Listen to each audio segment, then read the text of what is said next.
ora and welcome to the Aotearoa Rugby Pod. After a wonderful Super Round, plenty of great results. The Waratahs got up for Jipper, the Rebels got up for Bryn, and also we've got a studio guest for the first part of the show. I'll introduce in just a second around the shape of the game and the forum that World Rugby had last week. We'll talk Aupiki, we'll talk Six Nations, the big games coming up this weekend, England versus Ireland, of course the tipping comp, and your emails. So, with no further ado, let's introduce the guys. First up, let's go to Bryn Hall over in Japan. Bryn, welcome in, mate. Good week for you? No, not a great week, Ross. I think it's pretty clear. I think the Waratahs came good for Super Round, but no good for the Crusaders. But happily that Benno keeps on the show, so my smile is going to be a lot bigger this week with him on the show. Well, there's your introduction. Ben, welcome to the show. You're on to talk about the shape of the game. Got James Parsons next to you, Blues Centurion. Let's get straight into it. The shape of the game for him. What was the point? What was it about? Yeah, thanks, Ross. Good to be here, and thanks, Bryn, for that. Like, I'm not refereeing you anymore, so you don't need to be nice to me. But so I've just got back. So London, we had 3 days shape of the game. We had probably the biggest stakeholders in World Rugby in one room. We had players, current players, ex-players, coaches, CEOs of all the big unions, competitions, and realising that the game's in a state where we need to improve it, not just for the players on the field in terms of safety, but the fans and the spectacle off the field as well, because there hasn't been a lot of growth in the last probably, I think, 10 to 20 years in that area. So it was exciting because we've really seen that we need to change it. So we need to change things like the TMO. What do we do with the red cards? And how do we make the game more enjoyable for people, not just in the current countries that love rugby, but how do we expand it into other markets as well? So it was a really good few days. If that's the case, what are the key takeouts as far as what the fans want from what you can see? I think the fans, when they're watching a game of rugby, they don't want to be on their phone. They want to be watching the actual game. So whether they're in the stand or they're at home watching it, they want to be entertained by tries, by good contests, by the ball moving. They want to be entertained also by understanding what the referee's doing, so easy to follow decisions. So these are all the things that we have as a foundation in the game of rugby, but there's a big space for us to move in to make it better. And that takes everyone, including the Players Association, to get this going, right? 100%. It takes everyone to buy into what it's about. But I agree. So often you hear that our game's viewed in that highlights package. Whereas if we can get more ball and play and keep it really active, then people are going to be more engaged in the 80-minute product. And hopefully push them to having bums on seats and then obviously eyes on screens. So I think it's exciting. I think all these discussions are good, but I think the key will be how soon it can be actioned. We sort of were asked last week, why does Super Rugby have to change all their stuff and then expect our test players to go to test match level and play different rules? And I think ideally we get to a point that everyone is under the same rules and it's, I suppose, not governed differently in either hemisphere. It makes it easier for you guys when you're going up to world events and obviously makes it easier for players going between the two teams. But it's not just the ball and play, it's about the quality of the ball and play, right? It's about what's happening when the ball is in play. Well, yes and no, because you sort of want the fatigue factor. The more ball and play, the more you fatigue. So there's potential for more errors, but it's what you can do off the back of those errors and the space you can attack. Just one thing, Ben, I think with the fact that you're able to go to the Six Nations and then come back to Super Rugby Pacific, there's some things that we think that should be introduced to the international game. But for you as a ref that gets to do both, hemispheres, what's the rules that you've enjoyed from Super Rugby or something from the Six Nations that you think should be, changed? Well, I think, for a few years now in Super Rugby, the great thing about, it's a closed law trial that we get to do in these competitions. And so in Super Rugby, we've done that with the 20-minute red card. And, we saw a handful of red cards over the weekend in Melbourne, but we still saw the game move on. We still saw, 15 on 15 after, that player was punished. The teams weren't punished, the fans weren't punished when, we still got some amazing games. So that's one thing that when I come back and I referee Super Rugby, it adds to part of the fixture. And the changes that we can sort of adapt down here, we can basically say, look, we've done it for a season now, we've done it for 2 seasons, here's the stats, here's where we're showing the game's moving. It's actually something that we can bring into international rugby. So, you go from Six Nations, you go to Super Rugby, there is a bit of a bridge at the moment, and I think we're just trying to get that a lot closer. And hopefully, I know there's going to be meetings next week about decisions that are going to be made. I think they'll be able to sign things off maybe in about a month or two.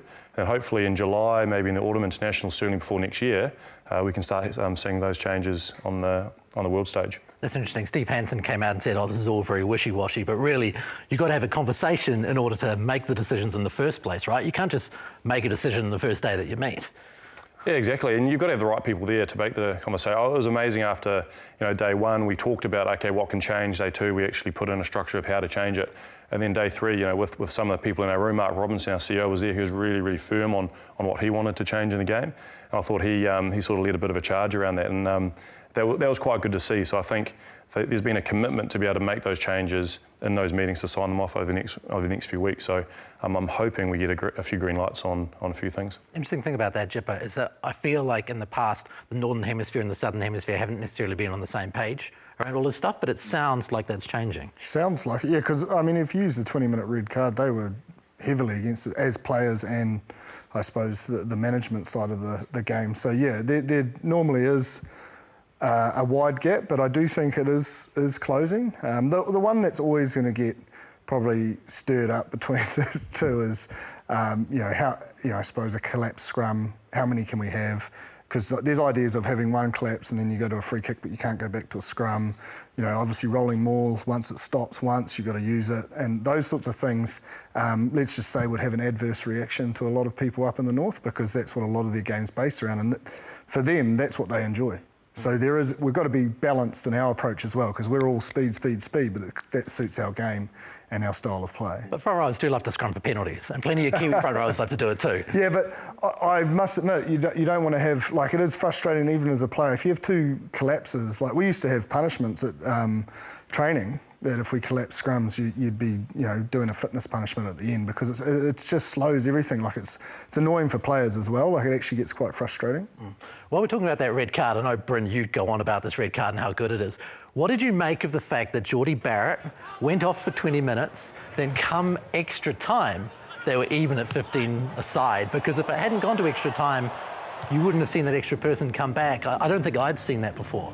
It's the reason of why the 20-minute is so good. I think the Reds, considering that they had that 20 minutes, weren't able to obviously to get the result, and the Hurricanes really held in there. But I think for a team as well, you're able to, I guess, for that 20 minutes, hold on and knowing that you can have a guy come on to be 15 on 15 and to have a chance to win in an extra time. So, bar I say it would have been great to have that at the World Cup for the Kiwis with Sam Cane going off. But, I think having that and knowing how they did that bunker system as well, I think when I first saw it, I thought it was a red card. But I think the fact that they do have that kind of TMO bunker system, that they can put it as yellow card, and then, the TMO can make that decision very quickly, and it's a word in the air. It's done very quickly. So I think for fans as well, it's a lot easier. And I think, Ben, do you much rather have the ability to be able to go to a yellow card?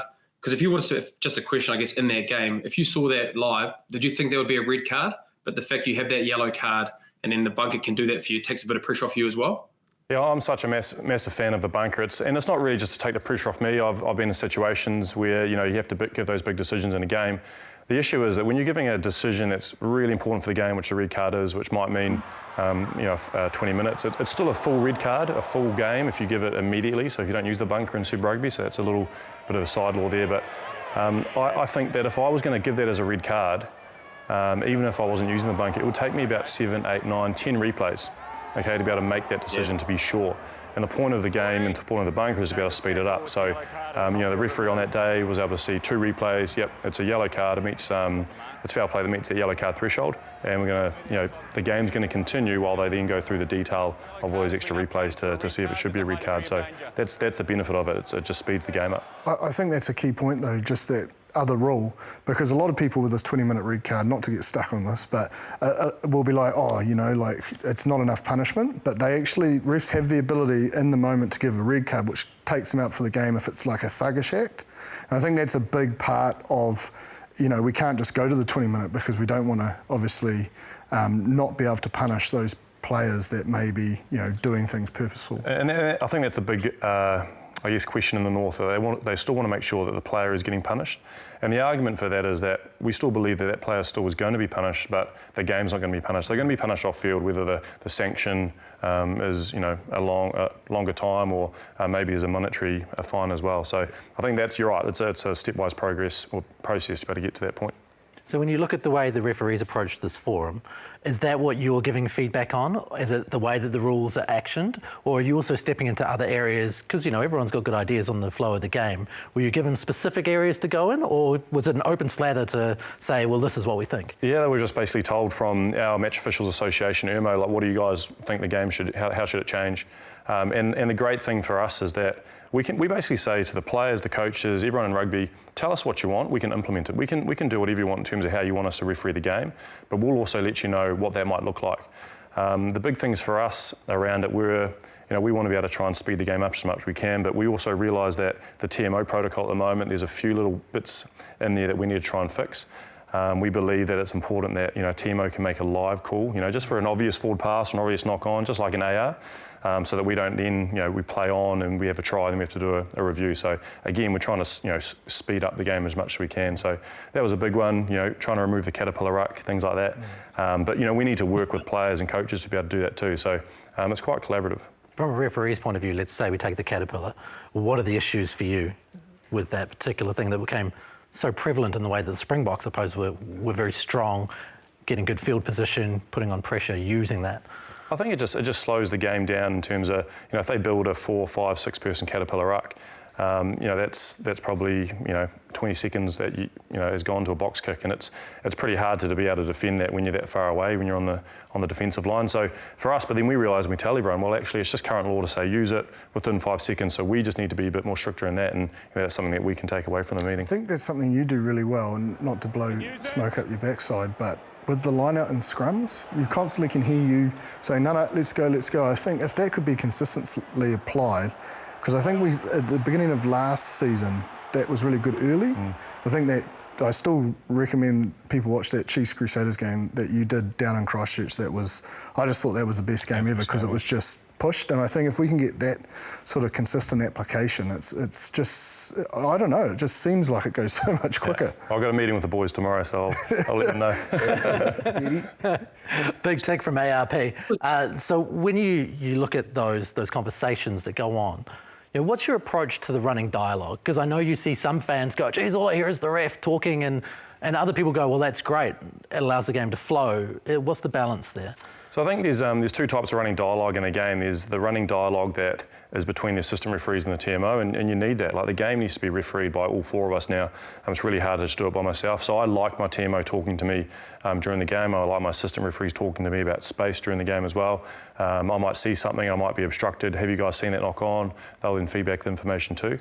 But then there's a little bit of the other dialogue, which is to the players, and that's actually to try and control the game. So, you know, if there's been a really good jackal or a really good contest over the ball, but that player's lost it, if I just say lost, you know, you've lost the ball, and then it means that the ball can come out and be recycled, then I'm really happy for that as a referee. I think there's a fine balance though, because you don't want to be talking too much, so that players start ignoring you, it becomes that white noise.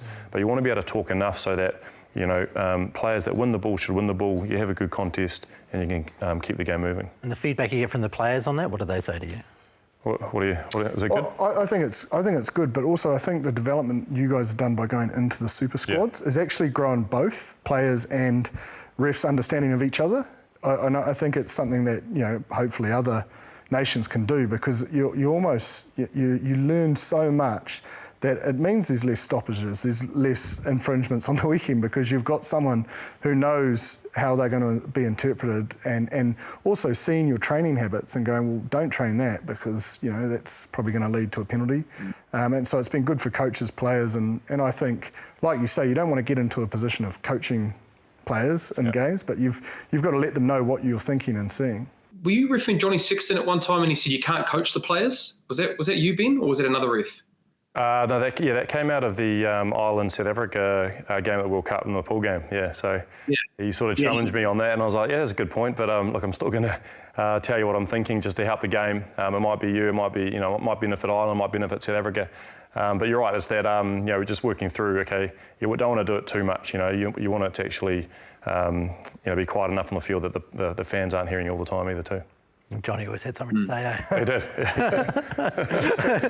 Stones and glass houses. Now, before you go, I just want to touch on the Croc Roll, because it says here the removal of the Croc Roll is a key thing for player welfare and well-being. For the fans out there, what is the Croc Roll, and how is that having a bad effect on the game? So my understanding of the Croc Roll is when the jackler's over the ball, the way to remove that is to come over the top of the back and actually roll them to the side to remove them. I think it's sort of developed over the last few years because the jackler's gotten lower and lower onto the ball.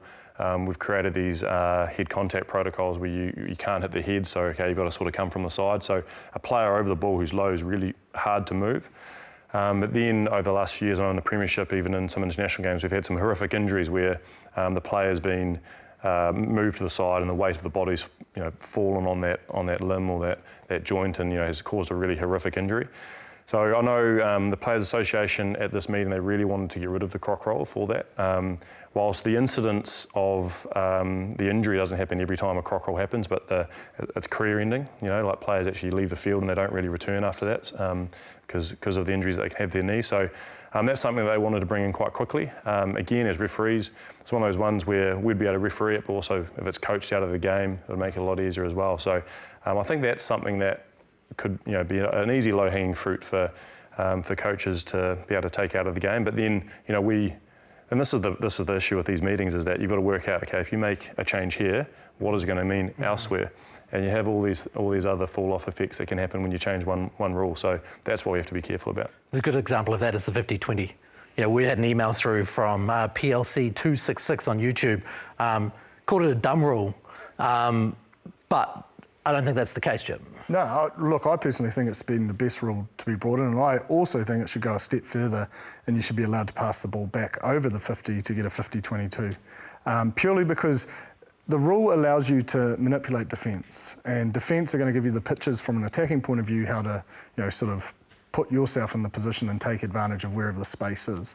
So if they've got the two fullbacks or one fullback, then that kick space is going to be available. If they bring the wingers up, that kick space is available. If they drop them back and there's three in the backfield, the space is on the edge. So you can get your kick pass or you can go through the hands and so forth. And what it allows is attacking rugby, because there's going to be space somewhere because you have to protect it. And if you don't, you take the kick and you take the line out close to line. It's as good as a penalty.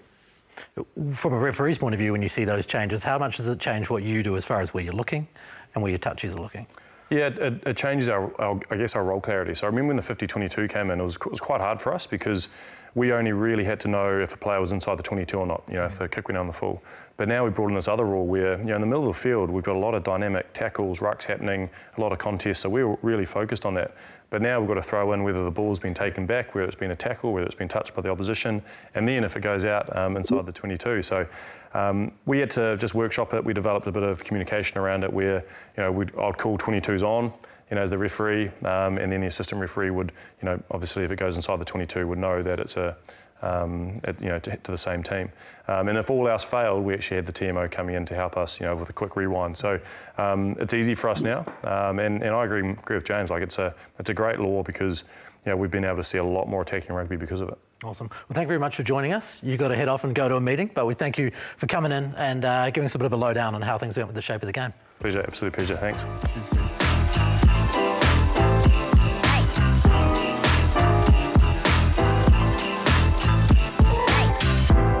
Now, I don't know where to start with this, the Crusaders Waratahs, because you're probably providing the motivation for the Waratahs. Maybe Darren Coleman played last week for the team. And Bryn, the Crusaders, you mentioned before the evening up.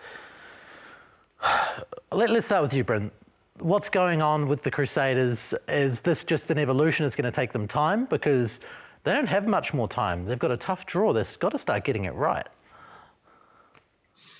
Yeah, I think it was. I think it's going in nicely to my plan of them finishing third, I think. But no, to be honest, I think the word that I use with them is probably clunky. I think I talked around at the start of the year, unfortunately, with the All Blacks and them coming back and not getting the preseason games like other teams have had. I mean, that's their choice that they tend to have them later in the, I guess, for the first round. It takes them a while to get their mojo going. And I think you look on the weekend, they had 18 errors, which you don't see a lot with them. Their line-out was around 78%, which you don't see.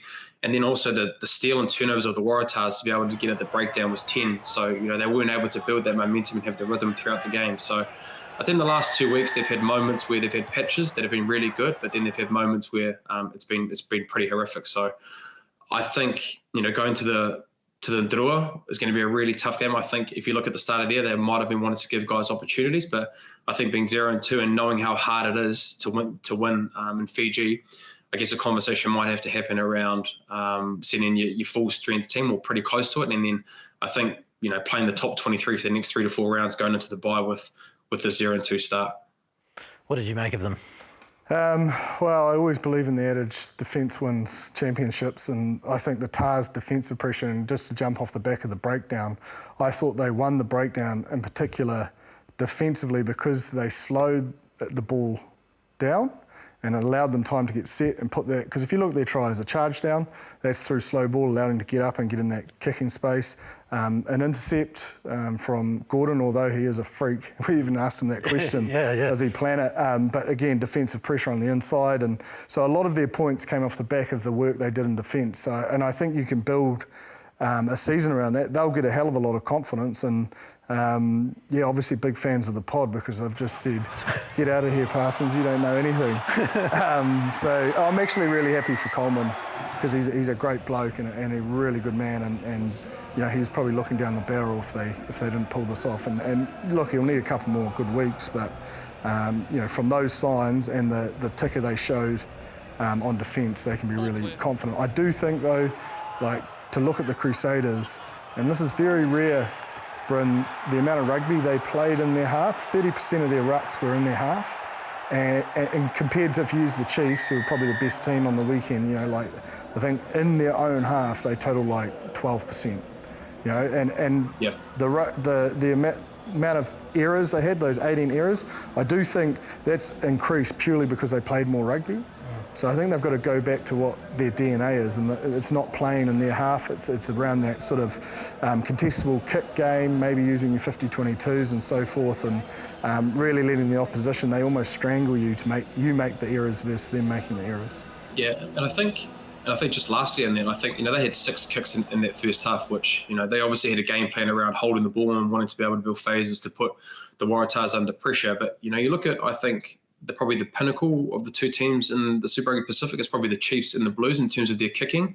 Now, if you look at Damian McKenzie and Stephen Perifetta, a lot of those times in the game when they weren't getting their momentum, they were putting contestable kicks on either side of the field to be able to build pressure, and then you could have a turnover attack off that, or then being able to, I guess, restart your attack. So I definitely think that'll be one thing that they want to try and change up. They obviously back themselves in and around trying to play with ball in hand, but adapting on the run is probably one thing they didn't do very well on the weekend as well. I think, the set piece is a big thing around them to be able to have the momentum, but I think moving forward, we might see a little bit more of the kicking game and being able to, I guess, go back to that DNA of having contested balls and putting teams under pressure that way.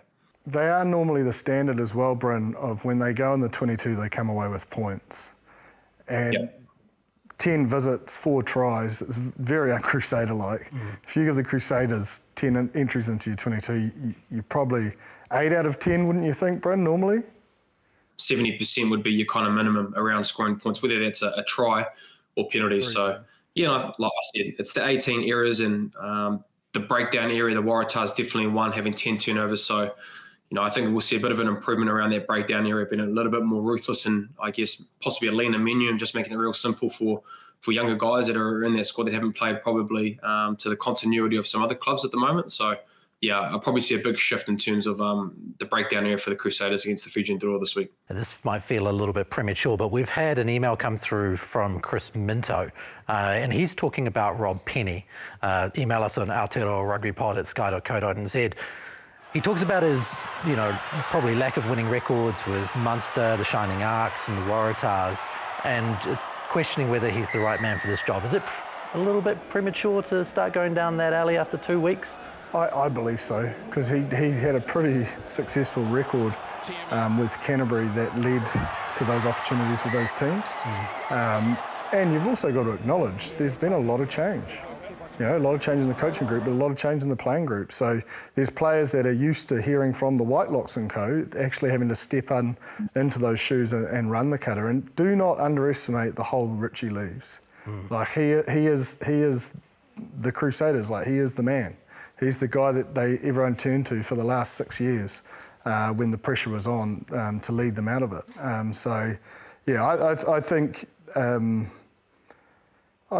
I I think it's not, like, they came back pretty well against the Chiefs, and I was only singing their praises last week. Only the Crusaders could probably find their way back to win that sort of game, and I just think they had an off day, skill set wise, and I think they got their tactics wrong. Okay, well, that's enough about the Crusaders. Let's move on to some of the teams that won on the weekend. Firstly, let's talk about the Blues. The Blues looked really strong against the Highlanders team that really pushed them. Yeah, I mean, I'll say it again. Talking about Richie, I think Stephen Petafeta's, he's taken the bull by the horns and directing that team around, and I think acknowledging the pack, 100% compared to 80% at set piece for the Landers, and I do think that is the difference. Setting that platform, and Hoskins Tututu allowing to play his game. But I thought Akira Ioane, 18 carries, most carries on the field, like, he was busy. So competition in the team. I think the most pleasing thing is it's very rare we've probably seen the Blues make that many changes after a good round one win.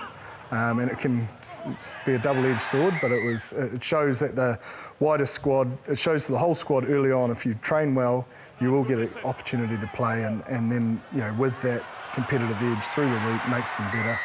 The one area I know they won't be too happy with is again, they were probably around that 80% mark with entries into the 22 coming away with points before this game, but they were around that sort of 50% in this game. So for 60, they had about 64% possession and 55% territory. So they had a lot of ball and a lot of field position. They just probably would have liked to have won with a bit more points. Bryn, this is a Highlanders team that, even though they lost that game, are showing week on week that they're probably going to be real strong by the time we get to the playoffs at the end of the year. 100%. I think, man, they've got enough there, and I think, the scoreboard obviously dictated how close it was, but I genuinely thought it was, even then when they scored that last try with AJ Falianga. I think their phase attack, Jip, and their ability to be able to score very quickly. I think, you look at Petchell's offload, but then there were a couple other tries that they had, like Withey's try, just examples of them being able to be really clear and executing, 2-3 phases to score tries, which is really hard to do this day and age, to score off that low phase count. And I think, Whanau Whakatava and Petchell, their combination, I think is going to get a lot better. They had an outstanding combo on the weekend, and I think the Blues just really took it up another level in that last 30 minutes. I think the counter-rucking and how much bad ball they gave Hasty, who was obviously on for Whanau Whakatava early in that second half, wasn't able to get the good quick ball that they were able to get in the first half. So that's a credit to the Blues, and I think they're playing a lot of rugby at the moment. I think Jip is going to win them games in May, June. Their forwards are dictating a lot of the term inside the 22, and also their carries have been able to just brutally, physically dominate teams. I think they did that to the Highlanders. I think they weren't able to stay with them in those periods. But no, I think the Highlanders is enough there. I think they're definitely going to be in contention for the finals. They'll continue to keep getting better. I think the only thing for them, I hope, is that there aren't injuries, even though they are starting to build some depth. But I'm liking what I'm seeing, especially with the combination of Whanau Whakatava and Reece Petchell on the weekend. Let's touch on the Chiefs, because they were incredible against the Brumbies. They can just cut a side open, Bryn, whether it's the big ball running forwards or it's those backs, they look the business. Look, I think for that game, I think everything for them, I think, you're looking at their attack, I think they're the best attacking team phase play wise. The amount of questions that they ask, you look at even Sototo's try in the 17th minute, the animation of their forwards from out the back, the pillars outside, Damian McKenzie, and then obviously Sean Stevenson gives that wide ball. But you look at Luke Jacobson in that clip, you look at the line and how deliberate he is, and he runs that line to be able to suck people in, to give the likes of the opportunity out wide. Their full team is doing that all the time and asking really big questions. And even, Damian McKenzie, he doesn't need a lot. I look at Richie Mwanga when he was at the Crusaders, that 4th, 5th defender. If your forwards are running those tight lines, the great tip lines, and he's going at a proper or forward, it's really hard to defend. So the animation that they have in their face play shape at the moment, even their specials, and the amount of preview that they're getting right. You look at the one where Damian McKenzie gets the overthrow and the inside ball. Rob Valentini, is obviously he's the last lifter at the back of that line out, and they've seen that, and they've then been able to execute and score a try off that. So attacking wise, I think they're in a great position. But I think defensively, there were so many hits that they did on the weekend with the likes of Jacobson. You would have loved to have seen that. But his shoulders, Finau, Tupou, and I guess just all those players just absolutely smoking people physically. So, look, I think they're in a really great spot, and they're building some great depth. You know, Brad Weber was there for a long time, but you've got Xavier Rowe who's starting well, and then you've got Cortez Aotearoa scoring 2 tries and having that 1-2 punch, which is really important in Super Rugby Pacific, I believe. So, yeah, Chiefs have started off hot form, and I think, you know, that hangover, if you thought there would have been a hangover maybe from the last year's final, they have definitely not had a hangover at all. If anything, they're leading the team, they're leading the competition in a very, very positive way. Yeah, I don't think they're hungover. I think they've got a bit between their teeth. Hair of the dog. to get. I think they're the complete package at the moment. Like, they're putting out some world-class numbers. So on the attacking side, they had 16 clean breaks, 50% gain line percentage. So 1 out of 2 carries they're getting across the gain line. And the other ones are probably neutral. You know, there's not many going backwards. So they're clinical around the breakdown. They've got quick ball, and they've got the skill set to punish defences because they don't let them set. And then defensively, like Bryn said, they forced 19 turnovers, they tackled at 94%, and the key stat is at 34% gain line for the Brumbies. So again, more times than not, they are shutting them down behind the advantage line, which would be forcing them either to kick not on their terms or forcing an error. So both sides of the ball, the only thing they'd probably be disappointed is a couple of tries they butchered. Definitely, Rowe probably didn't know Sean was there, but he was away, wasn't he? But other than that, and I do want to make a comparison. When they won in 2013 and 14, they were the team that kicked the most, and it was the same on the weekend. Kicked 33 times. It was the most than anyone across Super Round, and it's almost their DNA. And it's not just all long tactical kicks. There's a lot of contestable and attacking kicks in it, but using the ball on the boot is a big weapon for them. So yeah, they are, you know, Brumbies have got a bit to do though, because 77% D last week against the Rebels, 82.5% defence this week. That's just not Brumbies. The Brumbies are your low 90s, like it's almost a given. So I don't know what's happening with their defensive systems. They can't slow the ball down, which doesn't allow them to get set, which doesn't allow them to make dominant tackles. And it's not like they don't have big bodies of their own. So there's huge concerns for the Brumbies. I don't think they'll be the shining light that they have been for Aussie rugby in the past. Now, the game of the weekend, well, there are probably 2 of them. Moana Pacifica versus the Drua we'll touch on first, 39-36, an absolute belter. A gutsy finish from Moana Pacifica with 2 people in the bin, the Drua coming at them hard, and they still managed to get there. Yeah, and I think tactically they remained calm because they took that 3 points late in the game when they had those cards, and that 3 points was the difference. You know, had they gone for the corner and not scored, you know, we would have had another golden point game. But I just think the work they're doing during the week is allowing them the opportunity to deliver on Saturday, and it's no surprise to me for who they've got in there, but you know, we go on about it, old type 5 Parsons, yap, but Tom Commentary did it with the Chiefs. He really steeled up the Blues pack, and his fingerprints are all over that pack. He's a fantastic teacher, delivers his message with a great tone, and is almost infectious. You know, you want to do well for him. It's like that father figure. You don't want to let him down. So. And you're his son. Yeah, yeah. Apparently so. But there's a lot to work on. Their line-out wasn't sharp. Their scrum struggled at times, but also dominated at other times. But you know, we speak about it in terms of the balance. You know, 33 kicks for the Chiefs, 15. I just think you'll run out of steam. You can't. Like, it was a great game, don't get me wrong. Both sides didn't kick at all, and they went from end to end. But to win championships, you've got to play rugby where you want to play rugby, not in the hope that you're going to do something special and waste energy. If you're going to waste energy and have 10 rucks in your own half and then just kick it away aimlessly, you might as well kick it off the first phase. So, yeah, I think they need to sort of work on that kick strategy. And then defensively, they were in the low 80s, so again, it's that breakdown. They need to slow the ball down so they can get set. It's not a tackle thing for me. It's definitely, we know they can tackle, we know they can hit players behind the gain line, but they need to slow that ball to allow themselves the opportunity to do it. Well, and because guys like Ravu Tamanda will get you. How good was that try? Incredible. With Darren Lungi, I think. Oh my God. Oh, like, how was he untouched? Like, he just flew. Like, that was, I screamed, like, with excitement. My wife was like, what, do you have to scream all the time? I was like, mate, how can you not? Go have a look at this. And even she was impressed, so I think that's saying something. He was in everything. He was in the yellow cards. Yeah. He was in the tries. He was definitely made up tries. for the yellow card, though, didn't he? He did. He was something else. So good. And the other big game of the weekend, the Canes Reds. We talked a bit about it before, Golden Point, and how good a game that was. The Hurricanes getting through in that game. Bryn, what do you put it down to?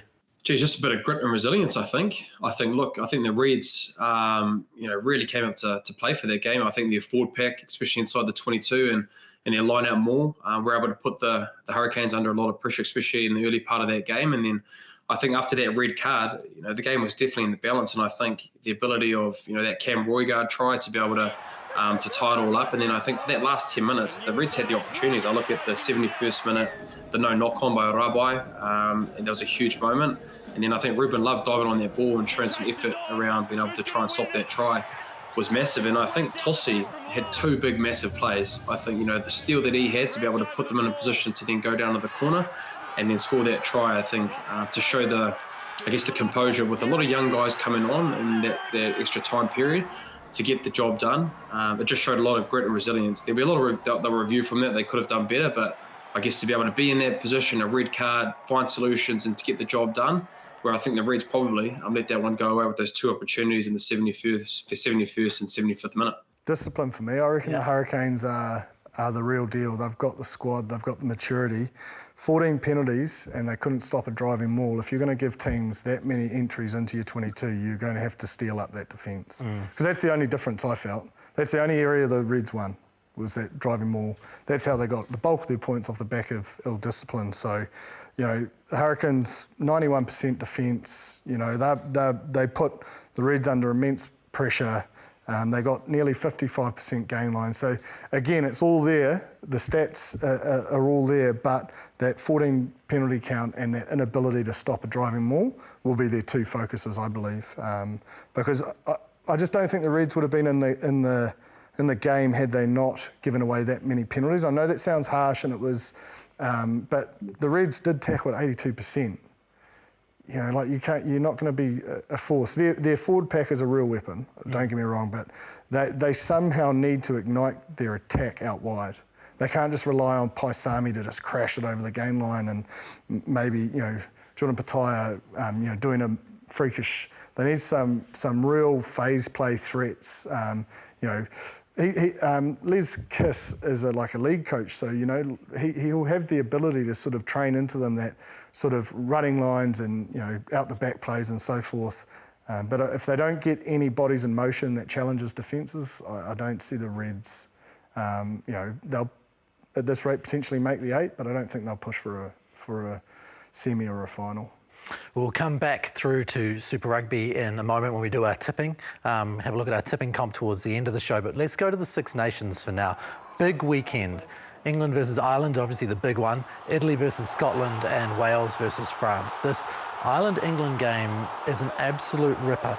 Reports out of England are pretty interesting this week, talking about how they're focusing almost completely on their defence, on mimicking the box defence, the blitz defence, getting up, with the reports saying that the backs are almost not touching it in practice, despite the fact they're not scoring at all.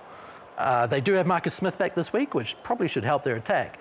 But Jip, when you look at a team that's almost solely, if this is true, practicing defence, is that a position that England should be in, that they're building one small bit at a time in order to be successful, or do they have to focus on all the elements of the game?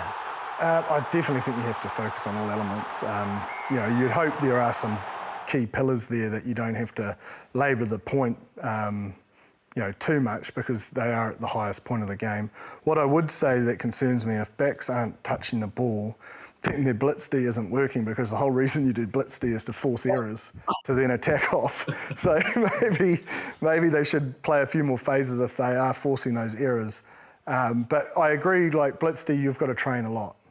You do, because if you don't get it right, it could end in tears really quick. So I think there is an understanding of that if that is their game plan, then they probably do need to spend the time on it. Because if they don't know each other inside out and how they're going to do it, then there'll be gaping holes against an Irish side that has great depth and great punch onto the ball. Could get ugly. Yeah, I think to go to Jip's point, I think the line speed blitz defense takes a lot of time. It's just not a 1 to 2 week thing, and I'm not too sure if that's been their defenses and that it's been that high of pressure. They have shown a form of being able to get a little bit high and putting teams under pressure, but if they're talking about the Springboks blitz defense, like sometimes they're going 3 to 4 in, and they're leaving 3 or 4 guys on the outside. That's how the Springboks would put teams under pressure. I guess, I think for me personally, I think it'd be more so around the physicality breakdown and being able to slow down the ball. I think when you've shown, when the French have won games, the All Blacks winning games, that they were able to slow down Ireland, not all the time, but for long periods of the game, being able to frustrate them and not get that continuity and being able to play on top of teams, which the Chiefs have been doing, for an example. So I think, if they're going to have that mindset, hopefully you have to think if they're all spending a lot of time on their defense, they'll be at least for the majority of the game, having a clear understanding of what their role is, of who they need to get to, and then, being able to put the backs under pressure. But if that's what they're going to do, it must be a lot of kicking, going to be able to go into effort areas around their box kicking, their contestable games, and I guess trying to strangle the Irish, like I guess the South Africans have done in the past.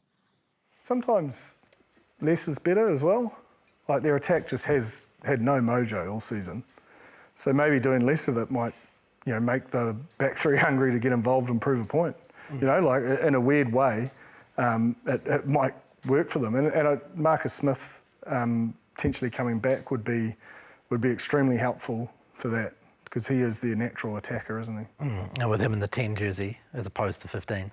That's where I'd have him. If they're struggling to light their attack up, someone like Marcus Smith, with how flat he'll sit and the defenders he'll attract, then there's that space elsewhere. And if the back three are annoyed they're not touching the ball at training, well, they can change that by doing it on game day and make a point to the coach. If you look at that and then look at what Ireland are doing right now, is there any chance? Do you see a world where England get up at Twickenham? I think the fact that it's Twickenham, you've got to be respectful enough to give them, a real chance. I do think that home fan base is big in the Six Nations, but I mean, it's Ireland's to lose. Like, they are just so clinical at the moment. Like, it's hard to really, like, I genuinely think they've got better since the World Cup, and they've had Johnny Sexton leave, which, to be honest, has surprised me. Yeah, but let's have a look at these games on the weekend then, with our tipping. Okay, England, Ireland, obviously you think Ireland, and same for you. Yep. Italy versus Scotland, I think. Scotland away. You're quite happy with Scotland away? Scotland. Yeah, despite the fact that Italy looked relatively good against France, even though France were a bit weak a couple of weeks ago?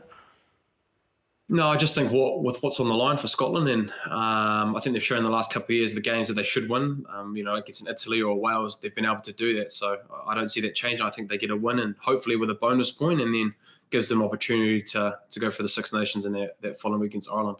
Right, and then Wales versus France. Tough one. Where is it? At Millennium Stadium? It is. I'll go home team Wales. Yeah. Again, it's a little bit of a squad one for me. I'll need to see the 23s to have a real strong feel where it's going. Feel for it, but on gut and the way the French are playing. But if there's ever a side in world rugby that can turn it around in a week, it's the French. Yeah. They could be amazing. So. But we can tell you who's not going to be there for the French, though, and that's probably as important as anything. Yes. But that result against Italy, I don't know. But I mean, Wales have had their moments. They've actually looked quite good at times. So Wales. Wales. And for you, Bryn? Yeah, I want to pick Wales, but I think with the pressure that's on that French team though, with their game against Italy, you just have to think they'd bar up. And look, they've been there or thereabouts, number one, number two in the world before this year, and you'd have to think they would have something to, having that kind of calibre of a team for that long period of time would have to count for something. I know Dupont's not there, but I reckon there'd be a fire burning in the French. So I'm going to pick the French, but would not be surprised if the Welsh get the win though as well. Oh, I love it when this happens. I do love it next week. Let's see who wins. Okay, moving on. Super Rugby Aupiki, opening weekend on the weekend. Some incredible performances across the board. There's a couple of people I want to talk about in particular. The Blues got up against Matatu. Didn't look that good to start with, but there were standout performances with the likes of Niall Williams-Guthrie, moving from the centres into open side flanker, coming up with the play of the game probably. Incredible player. Incredible play. And to see where she came from, the effort to not give up on that play, very Sevens-esque, because they're so used to defending when all hope looks like it's failed, that you can still pull off miracles. But we said last week that she's a massive player for the younger players to look at in terms of professionalism and how she goes about her business. I didn't foresee her playing at 7, but man, she made a good fist of it, and I think her time in Sevens probably gives her the ability to know, the tackle jackal or counter rucks, ruck positions. So yeah, extremely exciting for the Blues, and Sylvia, one of Sylvia's carries, she's tough to slot. She was great last year for the Black Ferns, and it looks like she's got even better. The one thing I loved about Aupiki, and I think it's for the first weekend ever since this competition, and don't get, I suppose, confused by the scoreline in the Manawa Power game, it was tight. And that, again, like the Super Rugby Pacific, keeps eyeballs on it. It's exciting. It's it's got real tense intrigue right to the end. So it's a great start for that competition. Talk about it being an entertaining product. Well, not a lot of the teams have a kick strategy, so they literally run it from everywhere. So that ball in play is very high, which is a big difference in the female game. I would just say don't sleep on the power. 10 debutantes. They are extremely well coached and well drilled. They were so accurate at set piece. Yes, Luca Connor got 1 maul try, but there was 6 or 7 attempts, particularly in the first half. And there was a moment where they opted to take the 3 in the second half, and the game was and they were sort of in that 2-score zone. And the 3 points didn't make a lot of sense because it only took them to within 9 points. And I felt like they had them on the pressure. They had 3 penalties in a row. If they'd tapped it, got into a scrum or gone to the line out, if there's another penalty, that's a card, and potentially you're getting the 7 points, and then you're right. I just felt like that was a turning point. They took the 3, they got the 3, but from that, the Manawa got down their field and pretty much scored 3 tries on the bounce after that. So it was a disappointing finish for the Power, but man, for a young team, and Hannah King, the first 5, I think she's 20. If you haven't seen the game, watch it. Like, you talk about flat to the line, ball in 2 hands, courage, like running, in between bodies and putting herself on the line, freeing up her outsides on debut. Mate, I genuinely think she's a future Black Fern 10. Blues versus Chiefs Manawa, where do you see that going, Bryn? Well, if the Blues can continue with their forward pack and the way that I thought they played against Mata too, I think they're definitely a big shot, considering with the outside backs of Brunton, I guess DeMont there as well. And Cottrell, I thought, was actually quite well, managed the game really well. But I think the Chiefs, they've got the depth in the squad. They've got that pedigree, and I think they'll just get the job done against the Blues, an improving Blues team. Heart says Blues. But head, Crystal Murray coming off the bench. Like, they've got Black Ferns coming off the bench. It just seems the squad's just too... Yeah. And they didn't play their best footy on the weekend. They were put under immense pressure by the Power, so they won't be happy with that. And I think a few people in new positions, new combinations, they'll be better for it. I think the Chiefs win. I'll still obviously have to pick the Blues, but yeah. I think the Chiefs will win. Power Mata too? Can the Power back it up? Yep. You think the Power will get up? Yep. All right. Okay, that's a big bold call. What do you think, Bryn? Yeah, I'm not going to go for the Pie. I think Matatu will be pretty disappointed of not being able to get that job done, considering they did have a bit of a buffer in that second half and weren't able to get the job done. But I'll go Matatu just based around the experience and I guess a bit of a hunger to get that win of the season. But yeah, I was pretty impressed with the policy. You'll go Matatu because you're a Crusader. Just be honest, mate. At least I put it out there. At least I say with my patches on. No, I think they'll come back. They'll come back with a fire. I think losing that game. So, but I think for what you said, the Power, I was pretty impressed with the Power, and I just think it's going to going to be a tight game. So I'll go Mata too. I'll go against you, Jim. I've got to go against you, don't I? Devastating midfield. Can't have it all there. They'll need to warm up their shoulders. He's played his not Canterbury card by saying that the Crusaders will come third in the round robin. So that's but he went back on that card last week because he got peer pressured by the players ringing him. Okay, rightio. Well, let's move on to the Super Rugby tipping. It was an interesting round in the Super round, but obviously a bit to go in this round. Everyone fell off a little bit in the tipping last week. Now, a reminder, we're going to do what we did last year. If you win our tipping comp, go to tipping.super.rugby, go to the Aotearoa Rugby Pod League. You have the chance to come on the show. We had a great time with last year's winner, Lim's Jerseys. He was a really good fella. So let's have a look at the tips for this round. Moana Pacifica versus the Rebels. Moana Pacifica. Moana Pacifica. Jipper's Waratahs versus the Highlanders. Where do you see that going? Where's that being played? Tars. No, I think the Highlanders. I think the Highlanders have shown enough in the past 2 weeks, and I think with what they're doing, first phase, and their attacking ability, I think they'll take the learnings of how they can get better in that breakdown, especially in the second half, attacking wise, and they'll get the job done against the Waratahs. All the lessons. Couldn't help myself. James Parsons doesn't won't let grammatical incorrectness go by. Highlanders for me. Highlanders for you? Yep. Okay, fair enough. The Tars aren't tempting you after their performance? No, as I said, the Highlanders put in a pretty impressive shift, I felt, against the Blues. Nice. Okay, Drua versus Crusaders. This is an interesting game. It is. In Fiji. I'm going to have to go the Crusaders. They lost there last year. There's going to be a few demons, Yeah. They've got to come right. Well, that second half against the Chiefs, they've got it in them. Yeah. Difficult, though. Yep. Not an easy call. You're going Crusaders, I presume, Bryn? Yeah, we'll go the Crusaders. I think I'm just going to be interested to see who's actually going to go, whether they were going to send their strongest 23 or close to it. They'll be sending their strongest, man. There's no way they're going over there undercooked again. I have no doubt about that. Yeah, I'm thinking that as well. So, and the fact that they did lose there last year, they'll take the lessons and knowing that it's going to be a big week for them, not only just for that Fijian draw, but for their season as well. Being 0-3 would not be nice. Okay, the Brumbies versus the Force. This is an interesting clash. Brumbies I just don't get it. I can't work out how they've defensively just lost the plot. But the Force haven't really impressed me either compared to their pre-season form. I'd love them to put Chase Tiatia at 15. He needs to be more involved because he's that X factor. Canberra, they've got to come right. It's a great squad. Like when you read through their squad, they've got the players, so it's a system thing for me.